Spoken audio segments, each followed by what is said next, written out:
제사장 나라 거룩한 백성이라는 제목으로 하나님 말씀 전하겠습니다. 어떤 사람이 어느 날 이렇게 밤늦은 시간 지하철을 타고 가다가 아주 우연히도 맞은편 자리에 앉은 세 여자들의 이야기를 우연찮게 듣게 됐다는 겁니다. 세 여인의 이야기 주제는 누가 서로 어려 보인다는 둥, 또 누가 더 늙어 보인다는 둥, 이런 외모에 관한 이야기들을 주고받고 있었습니다. 얼핏 보기에도 꽤 젊었어요. 20대 한 초반, 서너 살 정도 돼 보이는 그런 앳된 세 명의 여자들이 이제 다 자기 경험담을 이야기하는 거죠. 그 중에서 가장 좀 얼굴이 까매 보이는 그런 여자가 이렇게 이야기를 합니다. 글쎄, 나 어제 호프집에 갔는데 거기 서빙 보는 남자애가 나보고 이렇게 말하는 거야. 저 신분증 좀 확인하겠습니다. 그 이야기인즉 자기가 그렇게 어려 보였다는 거죠.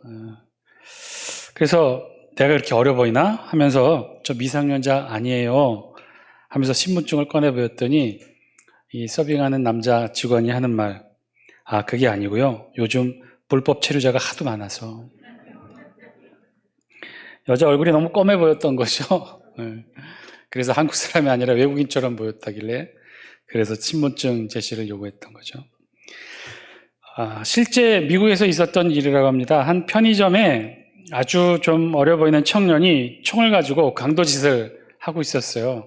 이렇게 출구 다 막혀져 있는 카운터에 총구를 들이대면서 봉투 하나 집어넣고 여기에 카운터에 있는 돈 다 집어넣으라고. 그러니까 이 점원도 당황스러워서 총을 가지고 위협하는 것을 보고 거기 있는 넣어준 봉투에다가 다 이렇게 돈을 담고 있었어요. 근데 젊은 강도가 이렇게 강도짓을 하다가 옆에 이렇게 카운터 옆에 보니까 술이 쭉 종류별로 이렇게 진열된 걸 보고는 그 점원한테 얘기합니다. 술 한 병도 거기 더라고 봉투에. 점원이 무의식 중에 술을 이렇게 봉투에 넣으려다가 보니까 또 늘 하던 말이 생각이 났어요. 당신 혹시 21세 맞아요? 너 21세 넘었어? 이렇게 얘기를 했더니 이 젊은 강도가 당연히 넘었지 하면서 주머니에서 신분증을 꺼내서 이렇게 보여준 거예요. 여기에 21살 됐다고, 만 딱 21세 되는 거를 보여줬다는 거죠. 그리고 점원도 무의식 중에 알았다고 해서 그 돈 넣는 봉투에다가 술도 한 병 넣어서 보냈고, 그러고 나서 나가고 나니까 문득 그 신분증에 나이뿐만 아니라 이름도 기억이 나더라는 거죠. 그래서 그 이름으로 바로 신고를 했더니 경찰이 30분 만에 집에서 술을 먹고 있던 범인을 잡았다고 합니다.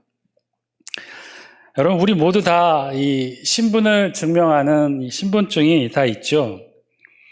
우리가 늘 일상적으로 가지고 다니고 친숙한 신분증 중에 하나는 이 주민등록증일 것입니다. 그리고 요즘은 이 주민등록증과 함께 이 자동차 운전면허증이 이제 제2의 신분증처럼 여겨지기도 하는데요. 그것뿐만이 아니죠. 우리가 가지고 있는 신분증은 그 외에도 여러 가지가 있어요. 여러분 가지고 있는, 우리 모두 다 가지고 있는 신분증이 있죠? 뭐죠? 교인증, 장수기의 교인증도 있죠. 이렇게 다양한 신분증이 알려주고 있는 것, 그건 바로 우리가 누구인가를 알려주는 것이죠. 대한민국의 국민이고, 대한민국 장수군의 군민이고, 장수교의 성도고, 다양한 이런 신분증들이 우리의 신분을 알려주고 있어요. 즉 한마디로 이 신분증의 역할은요, 우리가 누구인지를 알려준다는 것이죠. 우리가 누구인지, 그리고 각각의 신분에 따른, 그리고 역할도 사실은 알려주는 것이 신분증이기도 합니다. 우리가 알고 있는 신분증은 주민등록증, 운전면허증, 보편적으로 모든 이들이 다 가지고 있을 법한 그런 신분증뿐만 아니라 특별히 직업에 따른 신분증들도 다 있죠. 예를 들면 경찰 같은 경우는 경찰 공무원증이 있죠. 그럼 경찰 공무원증을 가지고 있는 사람은 어떤 역할을 해야 될까요? 사건을 조사하고 범인을 잡는 역할을 해야겠죠. 만약에 신분증이, 목에 걸려있는 신분증이 검찰이라는 신분증이라면 어떤 역할을 해야 될까요? 경찰이 잡아온 범인을 법정에 세우고 기소하는 그런 일들을 해야겠죠. 신분증이 만약에 판사라는 신분증이면 어떤 일을 해야 될까요? 범인을 재판하고 심판하는 그런 일들을 해야겠죠. 다 각자의 신분에 따라 그에 맞는 역할도 주어지게 된다는 거예요.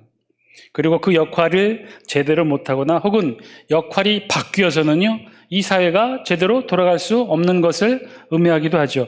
교사가 학생을 가르쳐야 되는데 반대로 학생이 교사를 가르친다고 생각해 보세요. 그 사회가 바른 사회겠습니까?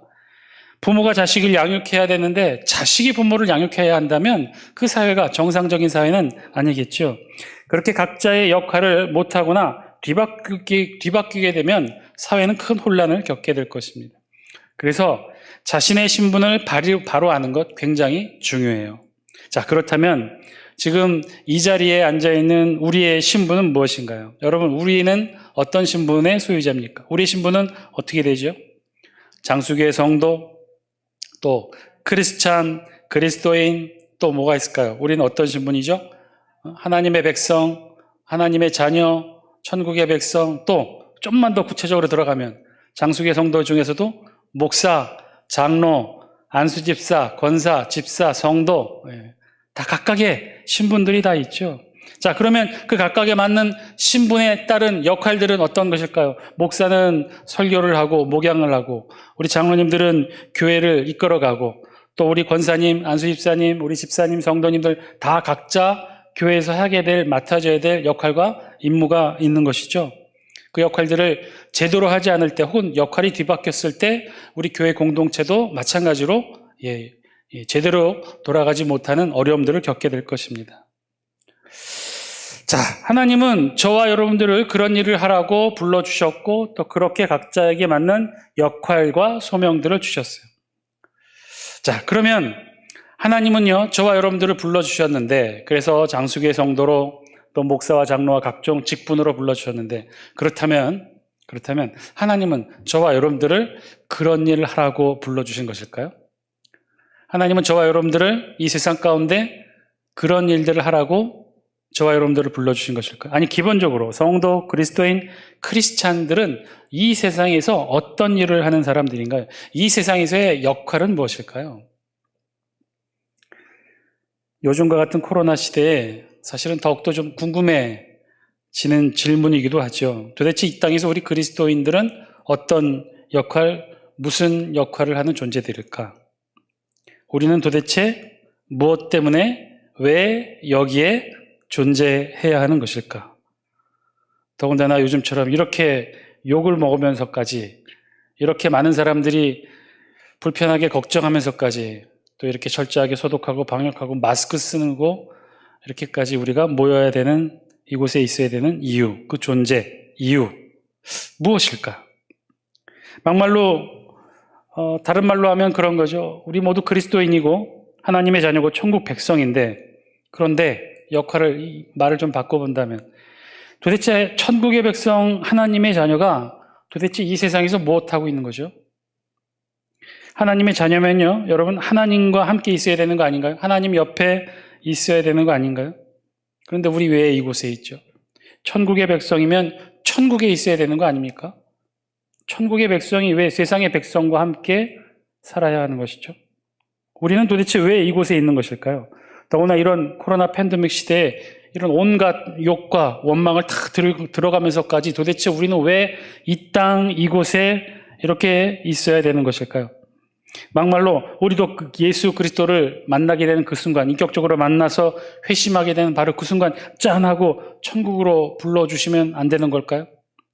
하나님의 목적 그거 아니었습니까? 저와 여러분들을 하나님의 자녀로 천국 백성으로 천국에서 살게 하시는 것, 영생을 누리게 하시는 것, 하나님이 우리를 불러주신 주요 목적 가운데 하나 아닌가요?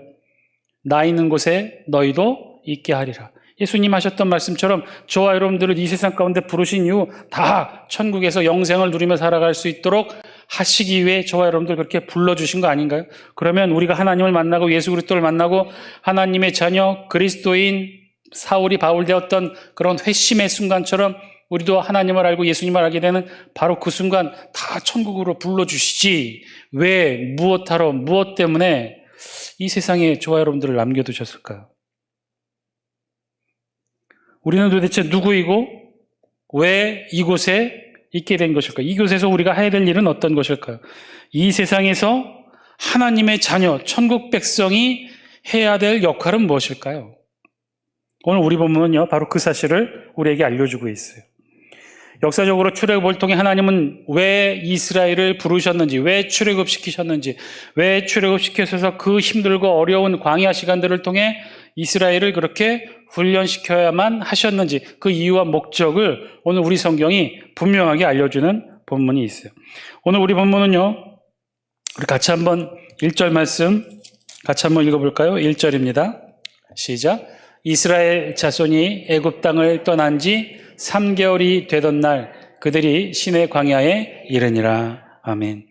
이스라엘 자손이 애굽 땅을 떠나서 이제 3개월 되던 날 이스라엘은 이곳에 도착하게 되었다라고 오늘 우리 성경이 1절이 증거해주고 있죠. 3개월이 걸렸다는 거예요. 출애굽해서 이 시내산, 시나이반도 맨 하단에 있는 이 시내산에 도착하기까지 총 3개월의 시간이 걸렸다고 그랬죠. 그리고 제가 전에도 말씀드렸다시피 출애굽기의 중요한 그 시간과 여정을 나눌 때 가장 중요한 분기점이 되는 게 이 시내산 사건이라고 그랬어요. 시내산 전까지의 출애굽 여정과 시내산 이후의 출애굽 여정으로 우리 출애굽기 본문은 나누게 되고, 그렇게 나누게 되는 결정적인 사건은 시내산 경험 이전의 출애굽 시의 이스라엘 백성들과 시내산 경험 이후의 출애굽의 이스라엘 백성들이 질적으로 달라지기 때문에 그래요. 무엇 때문에 이렇게 질적으로 달라지게 되는 것일까? 중요한 건 오늘 시내산에서 이스라엘 백성들이 누구를 만나요? 하나님을 만나게 되기 때문에 그렇습니다. 자, 이스라엘 백성들이 떠난 지 3개월이 되던 날이라고 우리 성경이 얘기했지만 정확하게는 우리 성경 이 월수로는 달월로는 3월 15일에 해당합니다. 이스라엘은 출애굽하던 날 그 날을 1월로 삼았다고 그랬죠. 그 날을 1월로 삼아서 이스라엘 종교력이 아비벌이라고 그렇게 기록했어요. 그래서 아비벌 1월 15일에 출애굽했고, 즉 여기 도착한 것은 아마 3월 15일이 되었을 것입니다. 출애굽한 지 3개월이 되던 해 3월 15일이 되는 바로 그때 이들이 3개월에 걸려서 도착한 곳이 바로 시내 광야라는 거예요. 지도 한 장 보여주시겠어요? 시내 광야. 시나이반도 맨 하단에 있는 곳이 바로 7번, 이 7번, 여러분 보시기에 이제 7번이 바로 그쪽에 있는 시내산 부분이에요. 그 근처에 시내 광야가 있고, 우리 성경에 의하면 시내 광야에서 이렇게 눈으로 바라다 보면 시내산이 보일 정도의 그런 거리라고 합니다. 대략 한 10km 내외. 그러니까는 성경상에 있는 설명으로만 본다면 그 지형이 200에서 300만이 11개월 이상 정주하며 머무를 수 있는 그런 넓은 평야 곳이 있었고, 그리고 산 하나가 우뚝 솟아있는 그런 모양, 그런 지형이 아마 시내 광야에 딸린 시내 산의 모습일 거예요. 그런데 이 정확한 위치는 우리에게 지금 아직까지 알려진 바는 없습니다. 어디가 시내 산이고 어디가 시내 광야인지는 정확하게 알 수가 없어요. 그러나 이제 성지 순례를 가게 되면 몇 군데 관광 가이드가 여기가 시내산일 것이라고 알려주는 곳 몇 군데가 있죠. 사진 보여주시면 이제 대략 많은 분들이 가시게 되는 곳이 바로 이곳일 텐데요. 그런데 이곳은요, 정확하게는 진짜 역사적 고증을 통한 시내산으로 확인된 곳은 아니에요. 비잔틴 시대 이후, 중세 시대 이후, 중세 시대 이 교회의 전통에 따라 시내산이라고 하자라고 결정된 곳이 바로 이 산이고, 실제 출애굽 이 고증, 역사적 고증과는 무관하다고 합니다. 반면에 이탈리아 출신의 고고학자가 주장하는 산이 시내산이 있어요. 그 시내산은 네게부 사막에 위치한 카르콤산을 시내산이라고 하는데, 두 번째 사진 보여주실래요? 모양이 좀 특이하게 생겼는데, 이 이탈리아 학자는 30년 넘게 시내산을 찾기 위해 노력해서 발견한 곳이 이곳이라고 주장을 해요. 그래서 실제로 여기서 발견한 많은 유물들을 전시하기도 하고 그랬는데, 실제 성서 고고학자들의 많은 좀 비판을 받습니다. 자, 이렇게 말씀드리는 이유는 이후로도 무수히 많은 시내산이라 추정되는 곳이 있다는 거예요. 그러니까 정확하게는 알 수 없어요. 단지 지금 우리가 성경상으로 추정하는 것은 그냥 200에서 300만이 11개월 이상 정주하며 장막치며 지낼 수 있는 그런 곳에서 바로 우뚝 솟아 보이는 산, 아마 그런 지형이 있는 곳이 시내산과 시내평야가 아닐까, 그렇게 추정만 하고 있습니다. 성경에 정확한 위치가 언급되어 있지 않아 알 수 없어요. 하여튼 그런 시내산에 이제 이들이 도착을 했고, 그리고 2절 말씀 우리 같이 한번 읽겠습니다. 2절입니다. 시작. 그들이 르비딤을 떠나 시내 광야에 이르러 그 광야에 장막을 치되 이스라엘이 거기 산 앞에 장막을 치니라. 아멘. 유일한 증거되는 구절, 요 2절 말씀이죠. 이 모양새가 그런 것 같아요. 200에서 300만, 200만이 넘는 인구가 정조에 있고 장막을 치고 그리고 이들이 한 군데를 바라보며 우뚝 솟아있는 산, 그 산이 바로 시내산일 거라 이렇게 추정을 합니다. 자, 거기 산 앞에 장막을 치니라. 이 산은 바로 시내산을 가리키죠. 시내 광야에 이르러 장막을 쳤어요. 바로 시내산 앞에 장막을 친 거죠. 오늘 우리 본문 19장은요, 사실상 출애굽의 진짜 목적지에 도달하게 됨을 사실은 기록하고 있어요. 진짜 출애굽의 목적지, 우리가 알기에는요, 진짜 출애굽의 목적지는 어디죠? 우리가 전에 알고 있었던 진짜 출애굽의 목적지는 가나안 땅이었죠. 젖과 꿀이 흐르는 땅. 그런데요, 하나님이 진짜 출애굽의 진짜 목적지는요, 젖과 꿀이 흐르는 가나안 땅이 아니었어요. 왜요? 만약에 진짜 출애굽시켜서 하나님이 이스라엘 백성들을 젖과 꿀이 흐르는 가나안 땅으로 인도하시는 것이 하나님이 이스라엘을 애굽에서 불러내신 중요한 목적과 이유라면 코스가 이래서는 안 되죠. 바로 해변 지름길로 곧바로 가나안 땅 들어갈 수 있다고 그랬어요. 한 일주일 정도면 바로 가요. 그런데 실제로 이스라엘이 가나안에 진입하기까지 얼마나 걸렸어요? 40년이라는 세월이 흘렀어요. 그것은요, 분명히 하나님께서 이스라엘 백성들을 출애굽하신, 이스라엘 백성들을 애굽의 노예에서 불러내신 중요한 이유와 목적은요, 가나안 땅만이 아니었다는 거예요. 가나안 땅보다 더 중요한 목적과 이유가 있었다는 것이죠. 그런데 오늘 목적과 이유를요, 이 지도를 통해서 보면 분명하게 드러나요. 저 가나안 땅은 저 위쪽이에요. 그런데 굳이 시나이 반도 남쪽 끝까지, 시나이 반도 끝, 뾰족한 모서리 끝에 있는 시내산까지 이스라엘 백성들을 인도하신 중요한 목적, 그 중에 하나, 하나님이 이스라엘을 부르신 중요한 목적, 바로 여기 있었다는 것이죠. 시내산에서 하나님은 이스라엘 백성들을 만나십니다. 이스라엘 백성들에게 오늘 이곳 시내산에서 강림하시고 이들을 만나주시고 그리고 이들에게 중요한 말씀을 주시죠. 이것이 하나님께서 이스라엘 백성들을 부르셨던 중요한 이유와 목적이죠. 3절 말씀 우리 같이 한번 읽겠습니다. 3절입니다. 시작.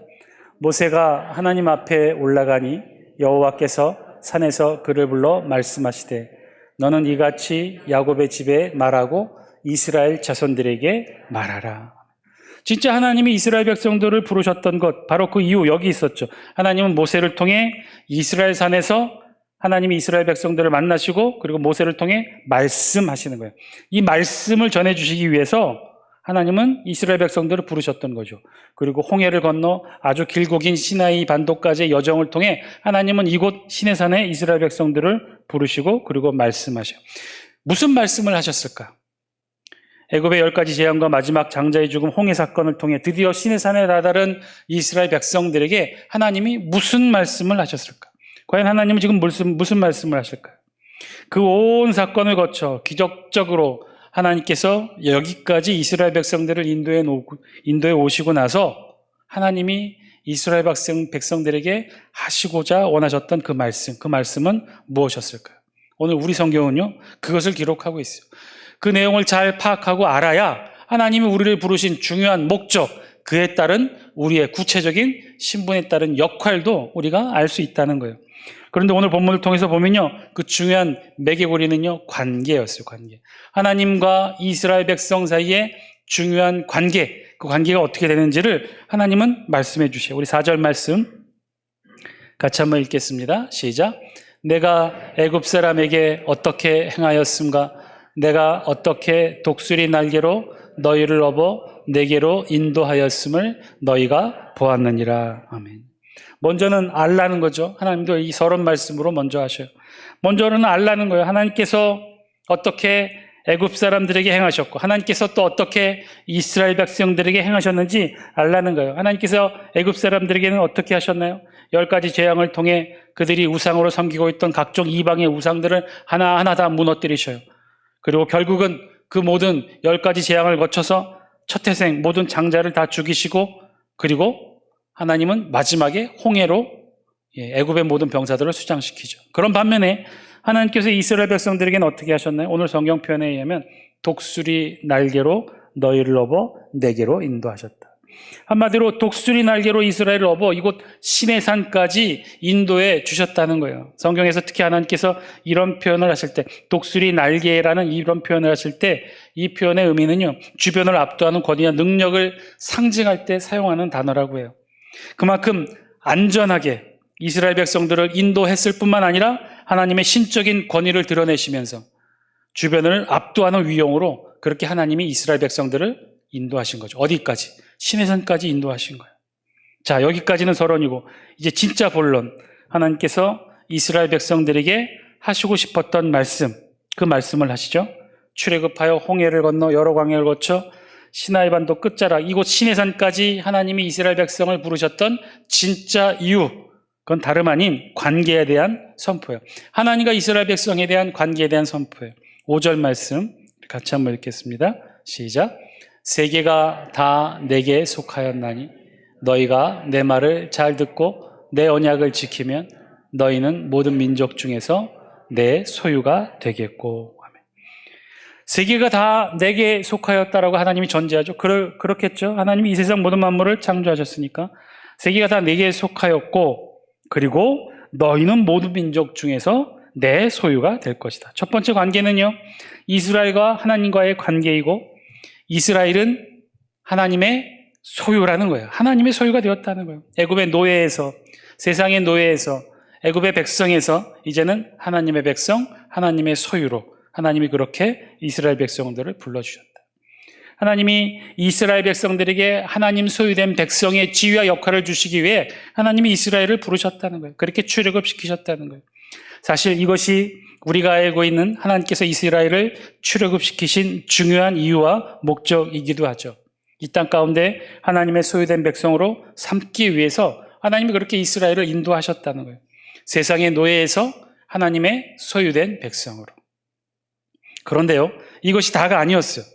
아니, 이것이 중요한 것이 아니었죠. 그 다음이 더 중요해요. 이보다 더 중요한 이유가 있는데 그것은 두 번째예요. 6절 말씀 우리 같이 한번 읽겠습니다. 시작. 너희가 내게 대하여 제사장 나라가 되며 거룩한 백성이 되리라. 너는 이 말을 이스라엘 자손에게 전할지니라. 아멘. 하나님이 진짜 이스라엘 백성들에게 주시고자 했던 것, 이스라엘 백성들에게 알려주시고자 했던 것, 이스라엘 백성들이 어떤 존재이고 어떤 신분이고 이제 어떤 역할을 해야 될지를 상징적으로 알려주시는 아주 중요한 말씀, 그 말씀 6절에 있는 말씀이죠. 뭐라고요? 하나님이 지금 뭐라고 지금 이스라엘 백성들을 삼으신 거예요? 제사장 나라, 거룩한 백성. 이것이죠. 오늘 하나님께서 이스라엘 백성들에게 선포하신 것. 하나님과 이스라엘 백성과의 관계가 그렇다는 거죠. 이 관계는 제사장 나라, 거룩한 백성이 되는 관계였던 거예요.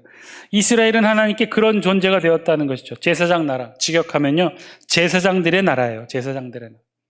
이는 두 가지 의미가 있는데, 하나는 좁은 의미의 제사장 나라의 의미는 어떤 것이냐면요, 제사장이 하는 역할이 뭔가요? 제사장은요, 하나님께 제사를 드리며 그 성전에서 헌신 봉사하는 제사장들을 가리켜요. 즉 하나님께 제사를 드리고 하나님께 헌신하고 성전에서 봉사하는 그런 제사장들이 끊이지 않는 나라, 그런 나라를 하나님께서 만들고자 이스라엘 백성들을 출애굽시키셨다는 거예요. 이스라엘 백성을 하나님의 소유된 자신의 백성으로 만들었다는 거예요. 자, 첫 번째 제사장 나라의 첫 번째 의미는요, 이렇게 하나님께 제사 드리며 헌신하는 제사장 역할을 하는 백성으로 하나님께서 이스라엘 백성들을 선택하셨다는 거예요. 이스라엘 백성들에게 그런 기능의, 봉사의 기능, 헌신의 기능을 할 수 있도록 그런 신분의 역할을 주셨다는 것이죠. 자, 두 번째, 이 제사장의 넓은 의미는 어떤 거냐면, 거룩하신 하나님과 이 세상 나라 백성들 사이에 중재하는 나라로 삼으시기 위해 하나님께서 선택하셨다는 거예요. 제사장 의미가 그렇다는 거죠. 제사장은요, 그래서 하나님과 이스라엘 백성 사이의 존재예요.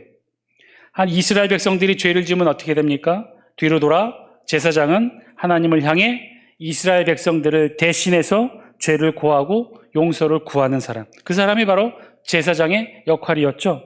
그래서 구약에서는요, 이 제사장이 없으면 제사를 드릴 수가 없었어요. 제사장이 없으면 제사를 드릴 수가 없어요. 제사장이 없으면요, 당연히 제사를 드릴 수 없어요. 왜냐하면 제사란 인간과 하나님 사이의 피의 제물로 이어주는 중재 역할을 하는데, 그 중재 역할을 누가 하느냐? 바로 제사장의 고유 기능이기 때문에 그렇다는 거예요. 죄 지은 인간은요, 죄로 말미암아 선하신 하나님을 대면하여 마주할 수가 없어요. 대면하여 마주하는 그 순간 죄의 삭은 사망이기에 죽을 수밖에 없기 때문이죠. 그런데 중간에 제사장이 그 중재 역할을 한다는 거예요.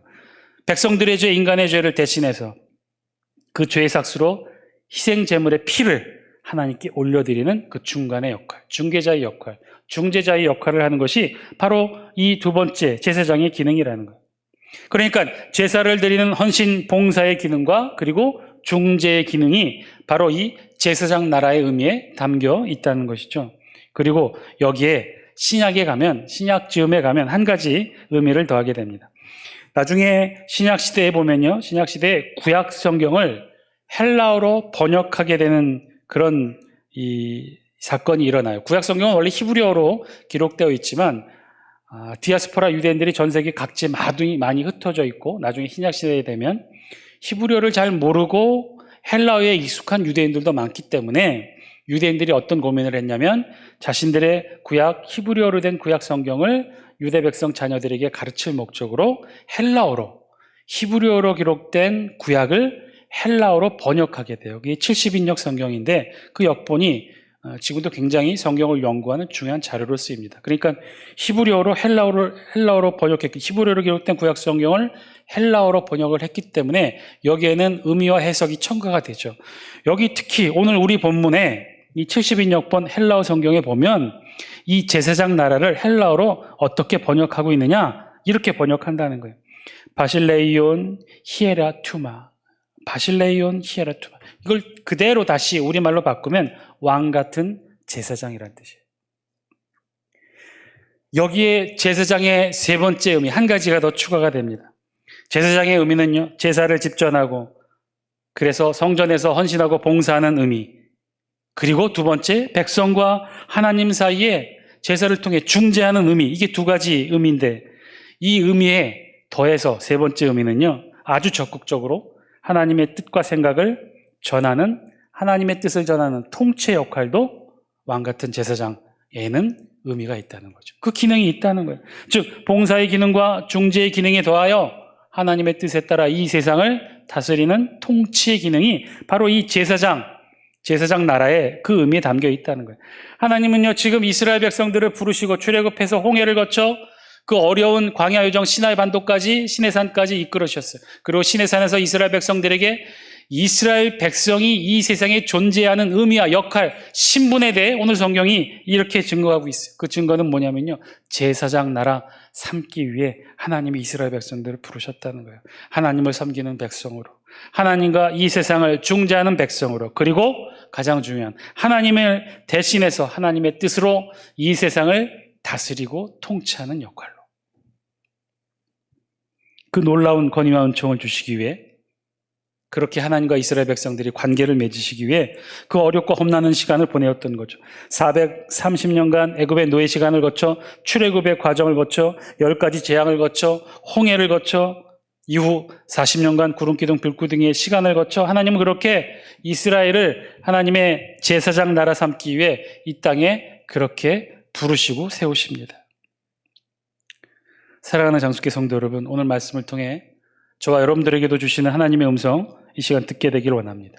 이제 그 하나님께서 이 신약시대를 살아가는 저와 여러분들에게 또다시 말씀하셔요. 똑같은 의미로 말씀하시죠. 저와 여러분 모두 이 세상에서 하나님이 불러내셨어요. 우리도 똑같이 출애굽의 시간들이 있는 줄 믿습니다. 어렵고 힘든 시간을 통해 우리도 세상에서 나와 이 장수교에 앉아, 이곳에 앉아 있잖아요. 그렇게 사람들이 욕하고 손가락질해도 우리는 이곳에 모여 하나님의 말씀을 듣고 예비하고 찬양하고 기도합니다. 그 이유와 목적이 뭘까요? 하나님이 저와 여러분들을 이 세상에, 그렇게 이 세상에 살아가는 우리들을 불러내어 이곳에 있게 하신 이유와 목적이 무엇일까요? 신약시대를 살아가는 저와 여러분들을 또다시 그렇게 이 세상에 불러내어서 이 자리에 세우신 이유와 목적이 무엇일까요? 똑같겠죠. 구약시대 이스라엘 백성들을 하나님이 제사장 나라 삼기 위하여 출애굽하여 불러내셨던 것처럼 오늘 저와 여러분들을 이 세상에서 하나님도 똑같이 제사장 나라 삼기 위해 저와 여러분들을 불러주신 줄 믿습니다. 하나님께 헌신하고 봉사하기 위해 저와 여러분들을 불러주셨어요.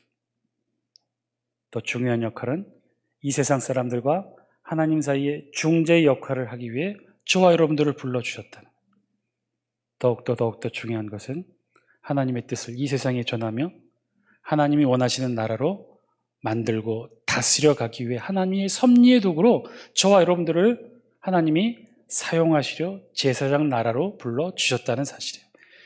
거기에 있겠죠.